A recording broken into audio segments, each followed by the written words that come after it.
Here we go, guys. Third match. King Sejong Station. Should be a fun one. Yep, it's set number 3 here. The final match of this losers match. Who's the one to get out of this group and go to that final match? Is it going to be Rogue or GuMiho? Let's jump into the game. Game number 3.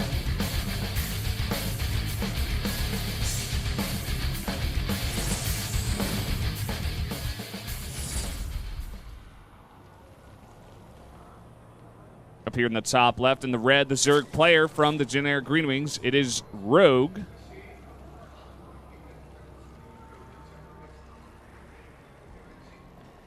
Down here in the bottom right, GuMiho. Simple, sweet. Keeping it real. Yeah. Now, Valdez. We did see Rogue react much better. I think he might have realized after game 1, oh yeah, it's GuMiho. He goes mech all the time.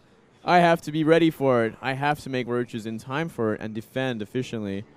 And GuMiho was going for a much more of an aggressive mech style that game, staying a lot longer on 2-base, and looking for a lot more ways to really crush the economy of at least one of the bases of Rogues. The Rogue staying strong, not losing any real amount of drones. And instead, getting way ahead. Yeah. We're going to see CC first once again from GuMiho. And what if Rogue makes blind roaches and GuMiho goes bio? Then it gets awkward. then you got to hope that Rogue is as good as Hyun when it comes to messing Roach Hydra and see if that works out. Well, first things first, CC does come down hats first out of Rogue. Do we see double hats before pool? Not without the Overlord scouting it now. Yeah, the only time I guess I'd be pretty greedy. Only time you'd ever see that happen is maybe Catalina when the Overlord can actually get to the natural in time. Yeah. So you'd always want to see a pool after that because this map is also pretty common for Reapers. And if you're going to go 2 hatch before pool against a Reaper opening, you're going to lose an ungodly amount of drones. Yeah.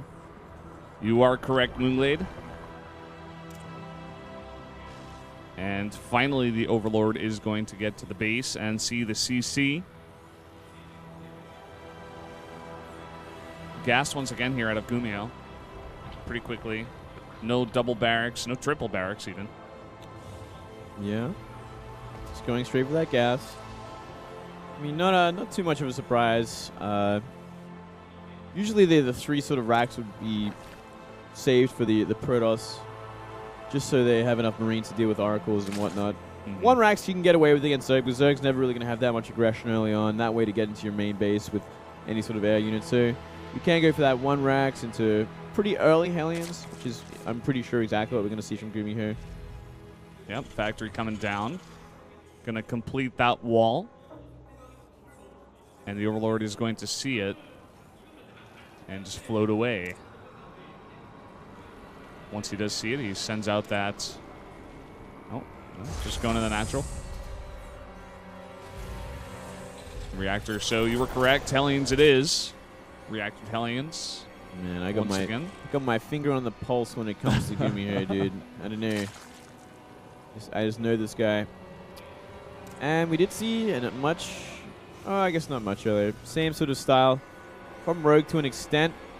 See if Rogue's going to go for a fast 3rd base.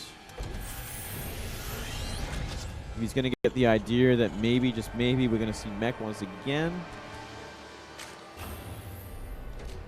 What has he got up his sleeve? Focusing on droning up, not much else for now. SCV scout on the map. Speed about to finish here. Some lings have popped out already, I believe. No? Not yet. So Queen's here, just going to defend. And we are going to see drone go for the 3rd. Then it decides to change its mind. Instead, we're seeing 1 gas go down to the natural. So similar build to last time. And instead, going for an earlier lair. And then making some Zerglings.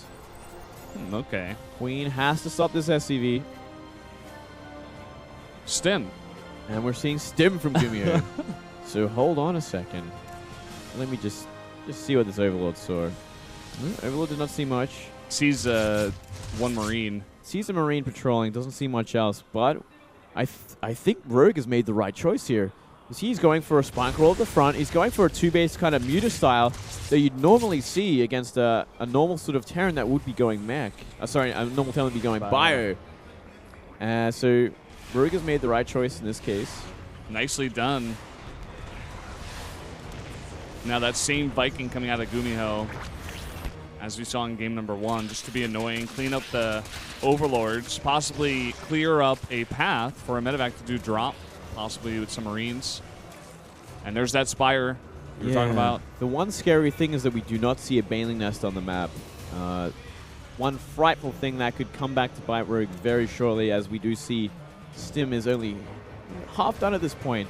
So it's well on its way, and if we don't see a Baneling Nest soon, then a Stim sort of drop could do critical amounts of damage. Yeah, and that's why this Overseer Scout is so important. He's going to come in here and see the barracks on the tech lab, researching something. He's got to assume it's Stim, and we should see a Baneling Nest come down quite quick.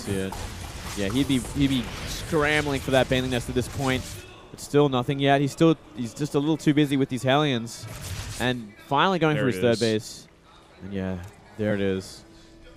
Thankfully for him, though, there's going to be no sort of armory anytime soon. No drop just yet either. And a massive commitment to killing these Hellions at the back. Yeah, all those Queens getting pretty far off creep. 3 Overlords and an Overseer have gone down so far. It's a lot of supply to remake up in Overlords. A lot of minerals as well. Ooh. Yeah. It's pretty nice, sort of kind of a cool style that we do see from GuMiho, adding those extra Vikings. Like 3 Vikings is something you'd never really see a normal Terran go for. They'd maybe go for 1 and clear around the edges and whatnot, but 3 you can actually be pretty aggressive with them and kill a lot more Overlords. And they're decent against the mutas as well. I think we saw Marine King, was it, in Pro League? Someone did this as well, trying to defend at a third base against mutas. It didn't go quite well because the micro was kind of off, but... Yeah, I think that was Marine King, and it was against Life, and Life... Yeah, and I think Life just crushed him, right? Face crushed him. Yeah. So let's hope that doesn't happen to GuMiho, unless you're a Rogue fan. Here are the mutas in the base, just 6, and going immediately for that gas. Going for that gas. We do see enough Banelings to really defend against what we see GuMiho moving up with, so long as they get the connections. And the micro's decent. He's going back over that missile turret here. But a big stim out of all of those Marines. They're trying to find the mutas. Oh, so close. That base still hasn't landed. Really nice creep spread from Rogue, especially outside the 4th base that he will be taking. Generally on this map, Zerg will always want to take the 4th base that is behind the debris, because you can spread creep out from the natural very early on. Yeah, very true. And yeah, just continuing to add tumors there. It's going to be one of the thickest creeps we've seen in a while, at least over there at that 4th base. A thick cluster of creep. Oh my god, that's gross. A lot of tumors. Well, just 7 mutas committed to at this point. Just continuously trying to poke at that gas to get some damage done. But the Vikings over the missile turrets are pretty good at defending it for now. Creep going to continue to push its way out.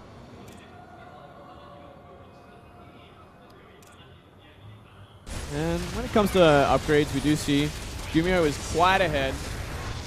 Well, not quite ahead, but he is going to have his 2-2 much earlier than we are going to see from Rogue. And Rogue actually has not even taken his 4th base yet, but I find to be very surprising.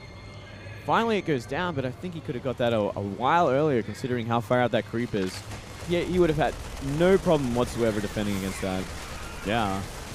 Well, this drop should be cleaned up, at least for now. And some Banelings trying to come in towards that 3rd base. A lot of those mules. Oh, not the greatest hits. A pretty good pull there. A pretty good pull out of GuMiho, actually. Saved a lot of those SCVs. Mutas will clean up this drop now. Medevac included. And coming on to creep is GuMiho. This is a huge number. Yeah. That was very good. Ooh. And I'm loving this creep spread from Rogue. He is on point. He's exactly where he needs to be. The only kind of worry I had with him is that fourth base was just a little too late. But he'll have no problem defending it when he finally gets it up and running. And we are seeing GuMiho start to push into it, get some nice creep clear. Yeah, that's a huge scan, but I think Rogue's going to defend it. Yeah, still has a lot of active creep to him there, so he can spread it back. Ooh. Really nice splits there. Going to take out those Widow Mines. Another drop coming to the third base, it looks like, but will be found. 2-2 nearly finished for GuMiho, so this is going to give him a nice window of opportunity to move on to the creep and start trading very cost efficiently. But he's just kind of lacking the army size because he hasn't committed so much to these drops. As we see in the top right, while that was happening, Mutas were cleaning up yet another drop. Some free queens donated by Rogue. And the Baneling hits were not that good. He was able to take out 2 of those Widow Mines and about a couple of Marines, but that was about it. Adding some more Banelings now while pushing out here with his Mutas towards the natural. Here we go. Those Vikings are still in position, but this is more Mutas. It's time 15 in the mix. Yeah, you could probably just destroy that turret too. Uh-oh, not paying attention. Ooh, that was a few too many Mutas lost, I think. Still, enough to deal decent harassment. We are seeing 7 more being added. 3-3 on the way as well as Drilling Claws. For GuMiho. It looks like no 4th anytime soon either. GuMiho are going to be relying on these 3 bases to get something done on the map. But he has found no way in to any base so far. Very true. As the commitment to Mutas gets higher and higher, we do see, I think, just 1 Thor, yeah, added into the mix.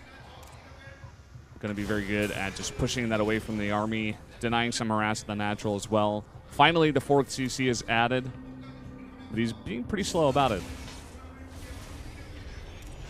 He's got a very strong composition though. I mean, with these Marauders as well as a Thor, it just becomes just that little bit harder to engage on. The one thing is though that this creep is just ridiculous at this point.